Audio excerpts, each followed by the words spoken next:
Kaya ako nga gusto ko, Senator, Oh. dapat ituloy na yung trial sa impeachment eh. Tapos magkalabasan na ng akusasyon at ebidensya. Kasi ako curious ako dun sa back deposits na matagal lang ina-allege ni Senator Sonny Trillanes na Hmm. baka naman wala, di ba? Baka naman hindi totoo. E di sumabog sa mukha ni Sonny Trillanes, mapapahiya siya, di ba? Ibig Tanong ko lang sabihin, sa, tanong ko lang sa ibig mga sabihin, DDS, bakit ayaw nyo? Mapapahiya si oh. Sonny Trillanes yun, kung totoo yan. Kung hindi totoo yan, di ba? Ibig sabihin kung hindi tatanggapin ng 20th Congress yung pinasang impeachment ng 19th Congress, nakaramihan din sa magiging 20th Congress ay galing sa 19th Congress. Kung hindi nila tatanggapin, ibig mo sabihin yun ang kanilang layunin, no? Huwag Oo. mabuksan yung mga bank accounts, huwag marinig ang testimony ni Las Cañas tungkol sa reyna ng Tokhang, huwag lumabas yung mga notice of disallowance ng COA, huwag madiskubre kung sino talaga sila Piatos, sila Nova. Yung ba ang ibig mong sabihin? No? Yan ba ay pag-iisip ng isang simpleng tao lamang? Wala, Sinasabi mo kanina, pinagmamalaki mo kanina? wala akong ganong sinasabi po, ano. So, ito, sinusubuan po tayo ng mga impormasyon na hindi pa nanggaling sa bibig ng iba. Parang yun Hindi, yung magiging conclusion eh. No? hindi ako ganun mag-isip, grabe. Ako, alam ko, nakakausap ko ibang mga kababayan natin. Maski hindi naman ganun ka-political. Parang nagtatanong sila, ba't di tuloy yung trial? Magkalabasan ng ebidensya. Kung talaga walang tinatago yung vice presidente. Di ba? Oh. Ayun niya nun, di ba? Sobrang achievement sa mga Duterte pag naipahiya nila sa Sanit Trillanes na ang taga nilang tormentor. Oh. Di ba okay yun? Kung walang Oo, tinatago. oo nga, para mapatunayan ang mga sinasabi ni Trillanes ay puro kasinungalingan. No? Ay pabuksan na nila yung bank account. Para malinis nila yung kanilang pangalan. Malay mo, parang yan yung envelope ng panahon ni ERAP na wala naman palang laman. Oo, Diba? supot pala yung ano, supot yung Oo, laman. diba? Bumagsak siya dahil ayaw pabuksan. No? Naging Pero, trigger. No? pero alam mo, nasabi ko nga rito sa ano, sa forum dito kahapon, no? Kasi ang dami nagkagalit sa 18.5 na vote on June 10. Sabi ko talaga nakakagigil yun. Pero you have to brace yourself for even more frustrations and more high blood pressure events. Dahil pag talagang gumulong na yan, hindi nyo pa makikita kung gaano ka-vicious yung magiging pagkilos sa ibang mga senador dyan. Yung suppression of evidence and all. So ano pa lang yan, patikim pa lang yan. Kanino ba sila mas nagalit? Kay Boy Kilay o kay Boy Dila? No? Parang ano, Ha? parang universal yung galit nila ron sa lahat ng mga ano. Tay ba kay Kwan yung labanan? Kay Boy Dila at kay Boy Kilay? Mukhang tay eh. Ang sabi ko na lang, ilagay ko sinasabi sa programa, alam nyo, sometimes to deal with that problem, you lower your standards para hindi na kayo napoprostrate.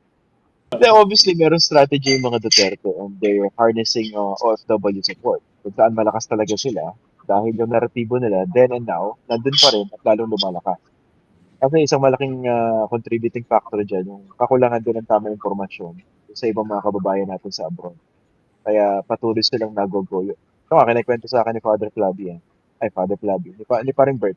Isang araw. Problema rin sa ibang mga matitinong politiko natin. Hindi nagpupunta, hindi binibisita yung mga Filipino communities all over the world ng ganong kadalas.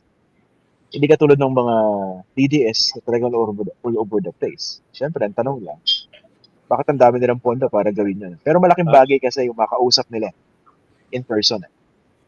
tama. Well, a month ago, galing dyan si Laila de Lima. No?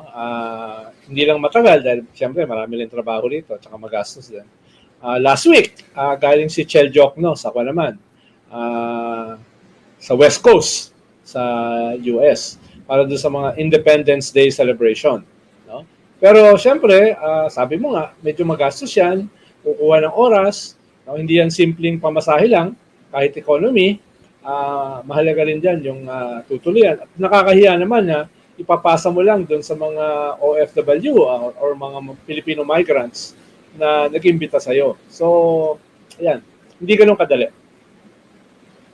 Oo nga, pero nga, malaking bagay din yung para maliwanagan sila eh. Kasi kunwari, ibang mga kababayan natin, hindi ganun ako familiar sa issue. Binisita bigla ni Bato, o kaya ni Robin, ni Amy, ni Sara Duterte. Madali sila makonvince eh, mahatak, di ba? kung hindi ganun kalinaw sa kanila yung mga issues. Tapos yung iba siguro baka na-starstruck. Tapos makakalimutan na kung gaano katinding ginawa ng Vice Presidente sa Article number 1, sa Articles of Impeachment. Na-imagine mo ba yung senator? Vice Presidente ka, pangalawang pinakamataas na elected official sa bansa, sasalampak ka na madaling araw sa sahig. Tapos mag-online press con ka. Pag mumumurahin mo yung presidente at sasabihin mo, kumonta ka na ng papatay. Minsan nakakalimutan ng mga kababayan natin yun. Tapos bigla mong sasabihin sa Australia, ano ba kinalaman natin dito sa issue ng China? No? Na hindi naman lahat ng ating problema ay nakatali dyan. Bakit tayo kumikiling sa kalaban ng China? Hindi sa issue ng South China Sea. Parang hirap na hirap siyang banggitin yung West Philippine Sea. Doon pa lang kitang-kita mo na kung nasan yung kanyang loyalty. No? Loyalty. Ako ho ay Miss Vice President, okay lang ako na banatan niyo yung Amerika, no? Pero wag niyo namang i-absuelto ang China, Miss Vice President, di ba? At baka pwede paminsan-minsan, kahit paminsan-minsan lang, banggitin niyo yung West Philippine Sea. Kahit paminsan-minsan lang. At wag niyong kalimutan, yung West Philippine Sea ay yung mas malaki at mas mayamang bahagi ng ating bansa. Kahit hindi alam ng karamihan sa atin. Kaya yung susunod na henerasyon ay nakaugnay dyan sa usapin na yan. No? Kaya kahit hindi lahat ng ating usapin o problema ay nakatali dyan, merong malaking usapin na nakatali dyan. Yung kaunlaran ng ating bansa, lalo na yung para sa susunod na henerasyon. No? Kaya baka kinakailangan nyo humingi ng briefing o seminar kila Christian Esguerra para malinawan kayo kung ano yung usapin ng West Philippine Sea. Oho. Kaya yun lang, konting suggestion. Ako may tanong lang, Senator, porke ba hindi mabanggit yung West Philippine Sea? Pro China na? Are you saying na tuta ng China itong mga Duterte? Yun ba yun? Gusto niyo ipahiwatig? Baka hindi tuta. Dahil yung tuta kasi maliit pa lang. Baka werewolf ng China. Dahil werewolf kasi, lampas pa sa aso, kinakagat yung sarili niyang mga pamilya, yung sarili niyang komunidad. So, werewolf ng China. Diba?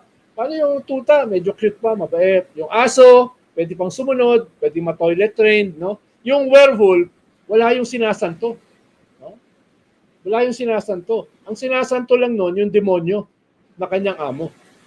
No? Pero lahat, kakagatin, kakainin, lalapastanganin. No? Kaya, yun lang. Yun lang naman yung aking qualification. Sa sinabi mo na tuta. Hindi tuta.